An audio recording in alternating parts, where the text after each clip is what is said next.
Chapter 16। College से थक हार कर घर आई तो बेजार सी बिस्तर पर आकर लेट गई। आंखों में नींद तो नहीं थी पर आंखें बंद करके लेटी हुई थी। आधे घंटे बाद फ़ोन उठाया और फ़ोन खोलकर मैं रिशान की तस्वीरें देखने लगी। कल कैंटीन में बैठे हुए थे तो मैंने उसकी चुपके से तस्वीर ले ली थी। उसे देखते ही मेरे चेहरे पर मुस्कान आ जाती है। एक अलग सी खुशी महसूस होती है उसे देखकर। तभी मैंने सोचा कि क्या उसे भी उसकी तस्वीर दिखाऊं। फिर लगा कहीं कुछ बोले ना। ऐसे बिना किसी से पूछे किसी की तस्वीर खींचना गलत है और मैंने फ़ोन रख दिया। थोड़ी देर बाद फिर फ़ोन उठाया और सोचा कि अगर कुछ कहेगा तो सुन लूँगी। इसी बहाने से ही सही उससे कम बात तो होगी। मुझे रिशान से कहीं ना जाने क्यों डर भी लगता था, या यूँ कहो कि मैं नहीं चाहती थी कि उसे मेरी किसी भी बात का बुरा लगे। इसलिए मैं हर बात उससे बहुत सोच समझ के कहती थी। इतना सोचने के बाद मैंने उसे मैसेज किया कि तुम्हें कुछ दिखाऊं। 4 से 5 घंटे के इंतज़ार के बाद उसका मैसेज आया। हाँ बिल्कुल, मैंने पहले उससे पूछा कि तुम कुछ बोलोगे तो नहीं, और साथ में उसकी तस्वीर भेज दी। मैंने मैसेज किया कि हमने तुम्हारे चोरी से तस्वीर ली, तो वो कहता कि पता था मुझे तुमने तस्वीर ली है। मैंने कहा हाँ, लेकिन अच्छी आई है और भी है। उसने कहा जितनी भी है भेज दो। मैंने उसे सारी तस्वीर भेज दी।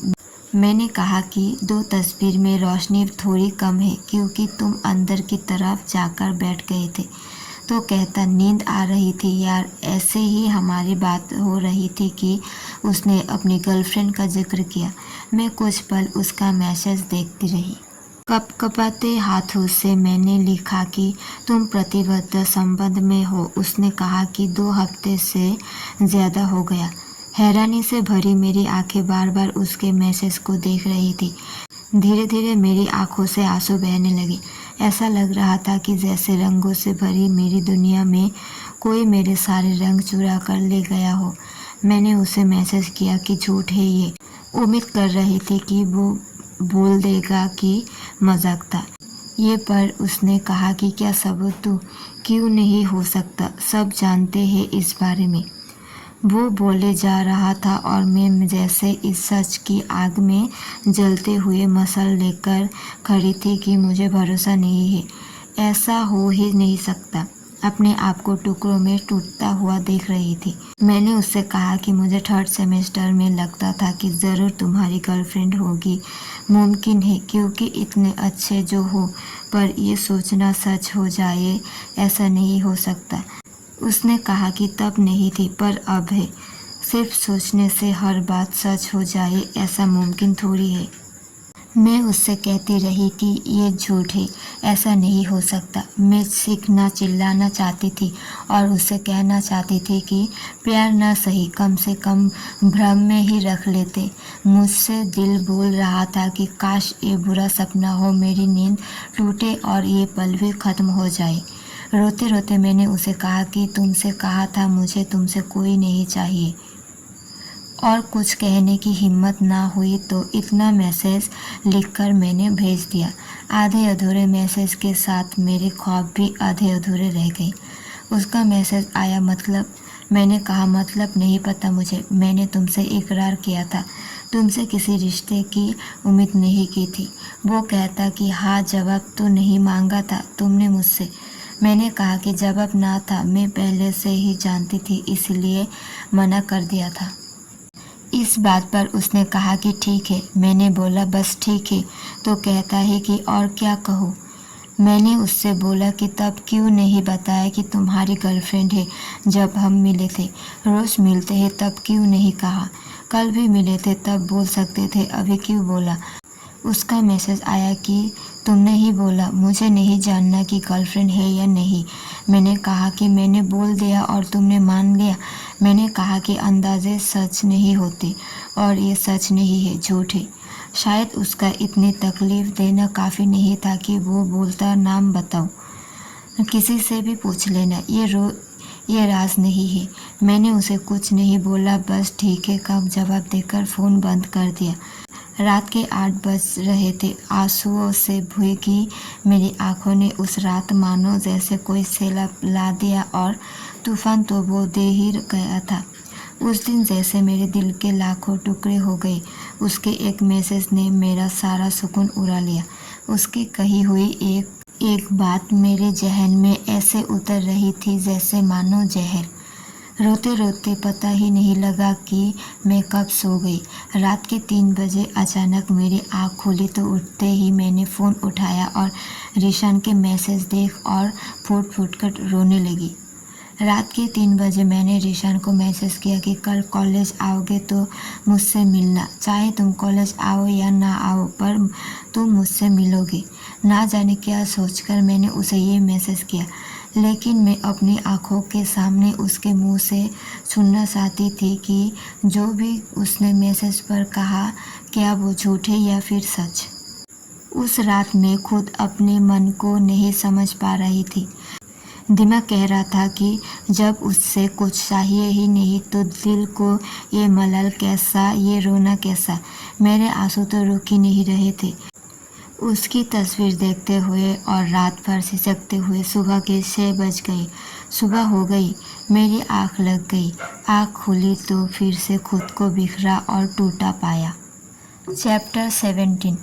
कहते हैं हर नया दिन नई सुबह नई उम्मीद लेकर आती है। हज़ारों नई उम्मीदों से हर इंसान अपने दिन की शुरुआत करता है। मैंने भी की। अपने बिखरे दिल के साथ फ़ोन उठाया।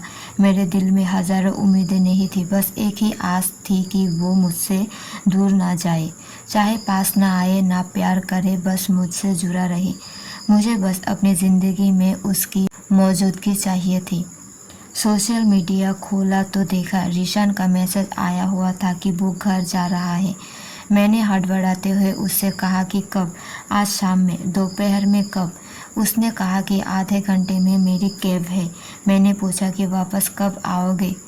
उसने मैसेज किया शायद परसों तक। मैंने कहा कि ठीक है, मैं आ जाती हूँ तुम्हारे पास मिलने। उसने कहा कि ऐसा क्या हो गया है? उसका मैसेज देखकर बहुत गुस्सा आ रहा था। सोच रही थी कि इसके लिए ये बस इतनी सी बात है। मुझसे पूछ रहा है ऐसा क्या हुआ है। मेरी दुनिया ख़त्म हो गई और वो बोल रहा था ऐसा क्या हो गया। मैंने उसे मैसेज किया, क्या मैं तुम्हें कहीं से भी नॉर्मल लग रही हूँ? सवाल का जवाब देना तो छोड़ो, उल्टा सवाल करता कि क्यों नॉर्मल नहीं हो, जैसे जैसे उसे कुछ पता ही ना हो। मैंने फिर से उसे कहा कि तुम झूठ क्यों बोल रहे हो? बार बार हर बार उम्मीद टूट रही थी। उसने वही कहा कि कोई झूठ नहीं है, प्रिया मेरी गर्लफ्रेंड है। मैंने पूरा दिन उसे कोई मैसेज नहीं किया। समझ ही नहीं आया क्या कहूँ। सुबह उम्मीदें लेकर ज़रूर आती है, लेकिन शाम होने तक सारी उम्मीदें टूट भी जाती है और वो सूरज अस्त होते हुए छूट जाता है हमें अकेला, तन्हा, अकेले उस तकलीफ़ और दर्द में जूझने के लिए छोड़ देता है। जिस हाथ को दिन भर पकड़कर शाम होते ही सूरज बेसहारा और अकेला छोड़ देता है, अंधेरी रात में वही हाथ फिर चाँद थाम लेता है। मैं दिन भर बस उसके मैसेज ही देखती रही, रोती रही और सोचकर कि क्यों हुआ ऐसा, जिससे मैंने प्यार किया वो क्यों नहीं मेरी ज़िंदगी में। रात के 10:30 बज गए। मैंने उसे मैसेज किया कि मेरे पास कुछ नहीं कहने को, तुम मुझसे मिल सकते हो तो मिल लेना। मैं जानती हूँ कि मेरा तुम्हारी ज़िंदगी में दूर दूर तक कोई अस्तित्व नहीं है, पर यहाँ सब कुछ अलग है। मैं लफ्ज़ों में नहीं बता सकती कि तुम मेरे लिए कितने ज़रूरी हो, वरना बता देती, लेकिन अभी भी मुझे भरोसा नहीं है कि तुम्हारी गर्लफ्रेंड है। ना जाने क्यों मेरा दिल नहीं मान रहा है। कुछ 15 मिनट बाद उसका मैसेज आया कि मुझे कुछ नहीं कहना अब। मैंने कहा ठीक है, तुम कहो तो और दूर हो जाऊँ तुमसे।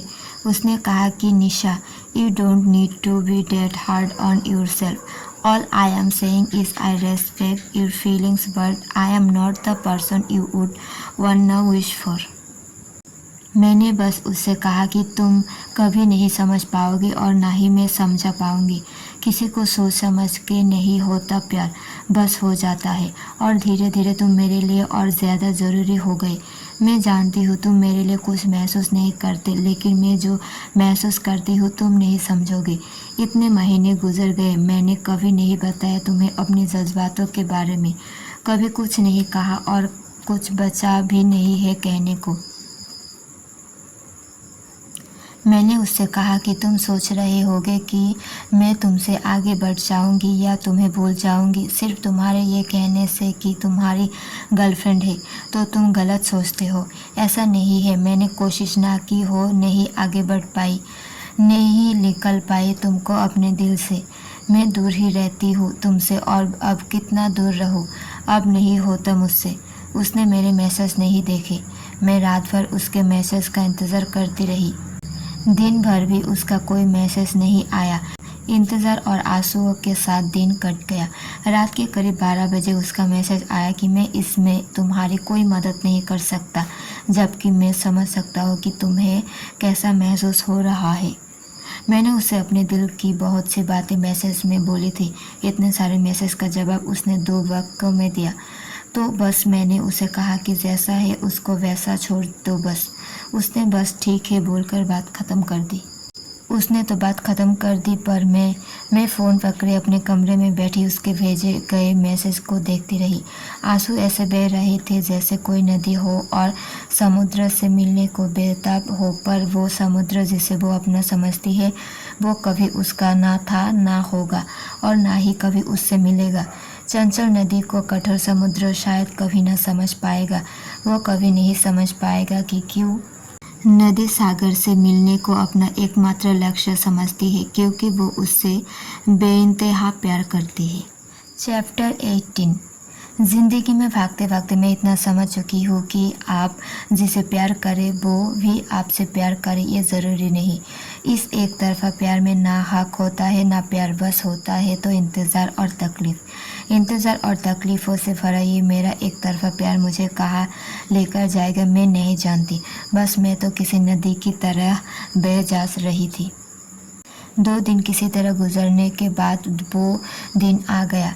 मैं कॉलेज गई। कॉलेज के जिस भी कोने में देखूं तो याद आ रहा है कि यहाँ मैं रीशान से मिली, यहाँ उसने हेलो कहा, यहाँ मैं उसका इंतज़ार करती हूँ। अपनी ही उलझनों में उलझे मैंने किसी तरह 2 लेक्चर निकाले। क्लास ख़त्म करके बाहर आई तो रीशान नज़र आया। वो मुझे देखकर रुक गया और मुस्कुराकर पूछने लगा कि कैसी हो तुम मिलने के लिए बोल रही थी, बताओ क्या हुआ। मैं भी कॉरिडोर में खड़ी उसके मुस्कुराते चेहरे और सवाल को देख रही थी। शायद वो मेरे आंसू ना देख पाया।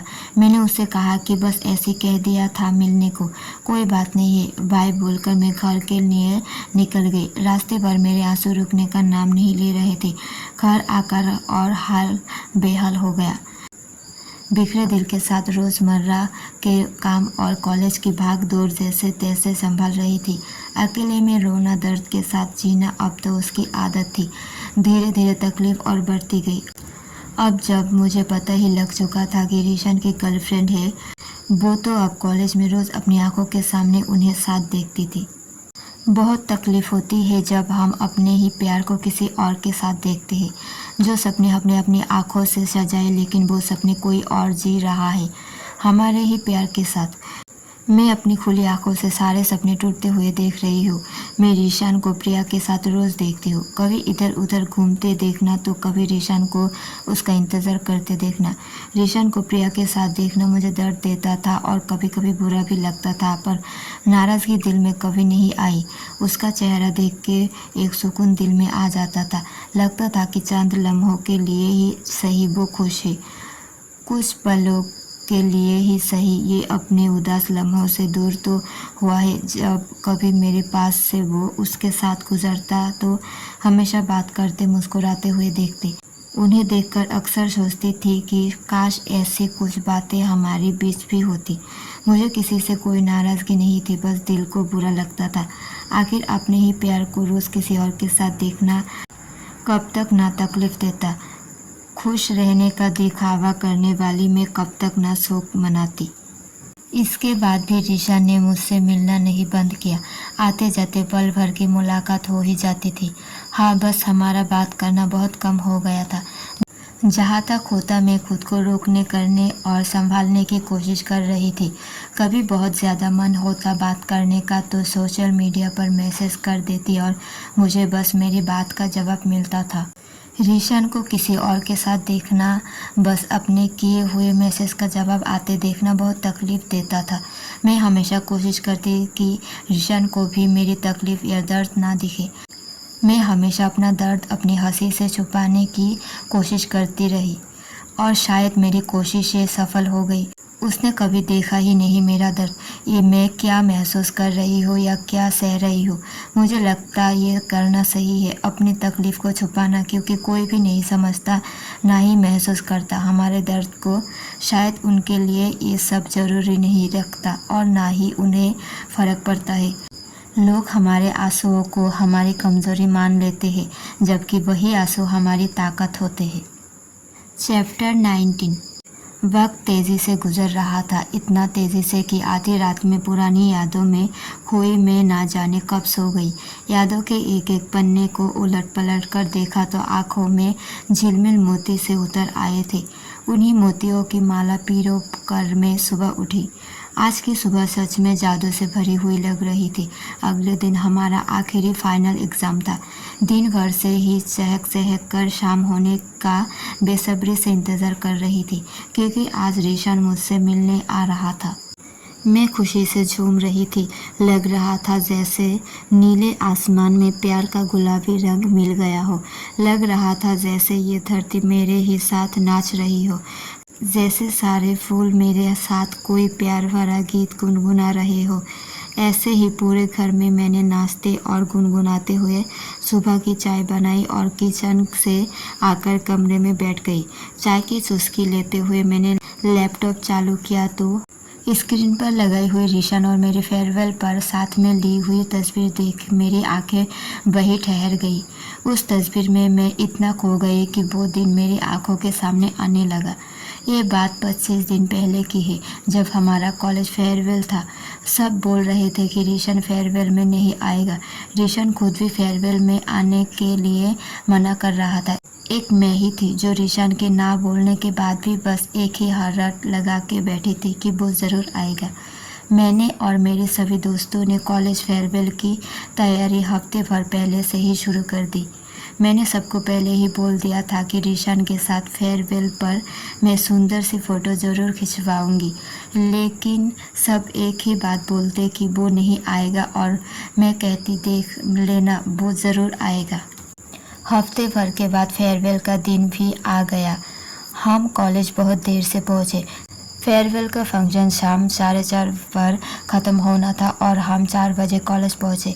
गेट से निकलकर हम कॉरिडोर में पहुँचे तो सबसे पहले देखा कि रीशन, मेघा और बाकी दोस्तों के साथ के सामने खड़ा था। जैसे हम वहाँ पहुँचे मैं तो जैसे शर्म से पानी पानी हो रही थी। सबसे मिलकर हम कॉलेज ऑडिटोरियम में जाकर प्रोग्राम देखने गए। प्रोग्राम ख़त्म कर सब लोग मीठी यादों से भरे इन पलों को तस्वीरों में कैद करने लगे। मेरी आंखें भी रीशन को हर जगह ढूंढने लगी। हर जगह मैं उसे ढूंढती ज़बरदस्ती अपने दोस्तों को गार्डन में ले आई। लता से महीने भर पहले से ही बोल बोल कर मैंने उसे परेशान कर दिया था कि वो कैसे भी मेरी और रीशन की फ़ोटो ज़रूर खींचेगी। आज जब वो दिन आया तो मैं अभी यही रट लगा के बैठी थी। रीशन तो गार्डन की दूसरी ओर अपने दोस्तों के साथ मशरूफ़ था। अब उसके पास कैसे जाया जाए, उसको कैसे अपने पास बुलाया जाए, मैं सोच कर परेशान हो रही थी। मैं कॉरिडोर में गई, सब लोग अपनी अपनी तस्वीरें रहे थे।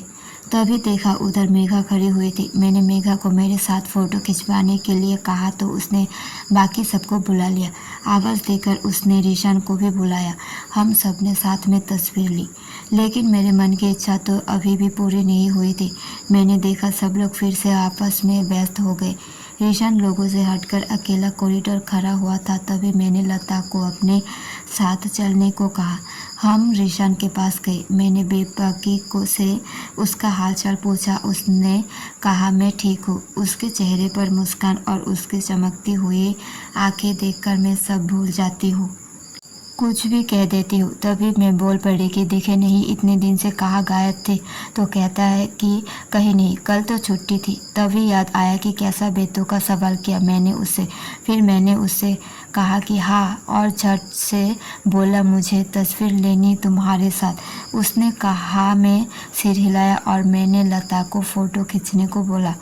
लता हमारी फ़ोटो लेने लगी। मैंने देखा वो मेरे साथ ऐसे खड़ा है जैसे उसे कोई सज़ा मिली हो। मैंने उसका हाथ पर उठाकर अपने कंधे पर रखा और अपना हाथ उसकी कमर पर। वो थोड़ा झिझकता हुआ, थोड़ा शर्माता हुआ, मुझसे नज़रें चुराता हुआ मुझे अपनी ओर खींच रहा था। मैं हंसकर उसकी तरफ देखने लगी तो वो भी हंस दिया। उसके बाद से मैंने ये तस्वीर अपने लैपटॉप की स्क्रीन पर लगा ली। ये हमारी आखिरी तस्वीर थी। पूरा दिन मैं अपने ही ख्यालों में खोई हुई थी। कुछ मीठी यादें आंखों के सामने आ रही थी तो कुछ कड़वी भी। पढ़ाई में मेरा मन बिल्कुल नहीं लग रहा था। बैठे बैठे मेरी नज़र मेरे हाथ पर बने चाँद के टैटू पर गई तो याद आया कि जनवरी की छुट्टी में जब मैं घर गई थी तभी मैंने ये टैटू अपने एक हाथ की उंगली पर बनवाया था। दूसरे हाथ पर गुथवाए थे 2 फूल।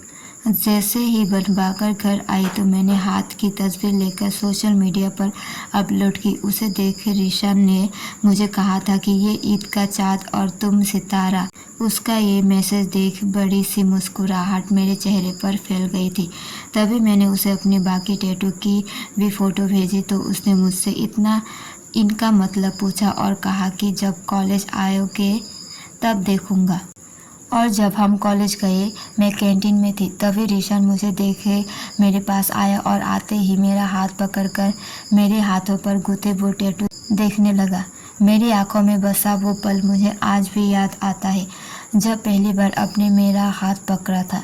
उसके कुछ ही देर बाद मुझे लता का मैसेज आया था कि रीशान और मेघा शायद दोस्त से बढ़कर है। मैं फिर से वही गार्डन में अपने आंसुओं के साथ थी। कुछ दिनों बाद ये बात भी साफ हो गई कि ये बस गलतफहमी है। वो बहुत अच्छे दोस्त थे। वो दिन मेरे लिए ऐसे थे जैसे हर रोज़ कड़कड़ाती बिजली के साथ बरसाते बादल जैसे मेरी आंखों का बरसाना तो कभी खिलखिलाती धूप की तरह चहकती हुई मेरी हंसी। बेहद प्यारे थे वो दिन।